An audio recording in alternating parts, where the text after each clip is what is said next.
రజితశ్రీ గారు, గతానికి వచ్చినటువంటి గ్రహణాలకి ఇప్పటికీ ఉన్న వ్యత్యాసం ఏంటి?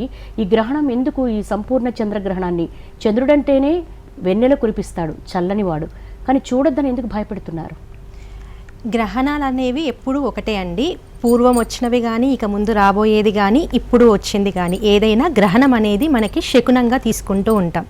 మనం ప్రపంచం మొత్తానికి కానీ, అది సంభవించే చోట కానీ ప్రకృతి ఎలాంటి మార్పులు తీసుకురాబడుతుంది అంటే, ఏదైనా మనకి ప్రకృతి పరంగా వాటర్ రిలేటెడ్ వర్షాలు ఎక్కువ వస్తాయా, లేదా భూకంపాలు వస్తాయా, లేదంటే ఇంకేదైనా వస్తాయా అని చెప్పడానికి ఒక శకునం లాగా, లేదా యుద్ధ వాతావరణం ఉంటుందా, మన ఆ కనిపించే చోట ఎలాంటి పరిస్థితులు కలగబోతున్నాయి అని తెలుసుకునే శకునమే మనకి గ్రహణం.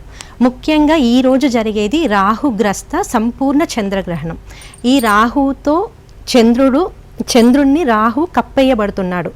అంటే రాహు అనేది ఒక మాయ, ఇల్యూషన్.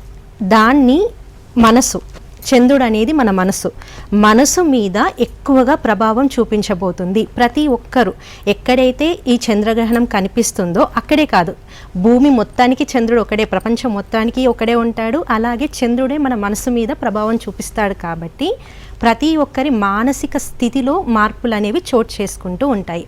ఈ గ్రహణంలో ముఖ్యంగా సూర్యుడు, బుధుడు, కేతువు సింహరాశి నుంచి వీక్షణ చేస్తున్నారు. అలాగే గురువు వీక్షణ కూడా ఉంది. ఇది సంపూర్ణంగా ఏదో బ్యాడ్ అని కూడా మనం చెప్పలేము. ఇందులో మంచి పరిణామాలు కూడా ఉంటాయి. కుంభరాశి అనేది ముఖ్యంగా మనం సాంకేతికత కానీ, మనం సమాజంలో మార్పులు కానీ, రూల్స్ అండ్ రెగ్యులేషన్ మారడం కానీ, లేదంటే ఏదో విప్లవాత్మక మార్పులు రావడం కానీ సూచిస్తూ ఉంటుంది. గ్రహణం అక్కడ ఏర్పడుతుంది కాబట్టి ప్రపంచం మొత్తంలో కూడా అలాంటి విప్లవాత్మక మార్పుల్లోకి మనం వెళ్ళబోతున్నాము. రూల్స్ అండ్ రెగ్యులేషన్స్ అనేవి చేంజ్ అవ్వబోతున్నాయి. వాటికి అనుకూలంగా మీరు ఉండండి అని చెప్పేదే ఈ గ్రహం యొక్క ఉద్దేశం. ఈ బ్లడ్ మూన్ అని ఇలా రెడ్గా కనిపిస్తుంది అనడంలో ఏంటంటే, ఎప్పుడైనా సరే మనకి సూర్యుని కాంతి నుంచే చంద్రుడు ప్రకాశింపబడతాడు.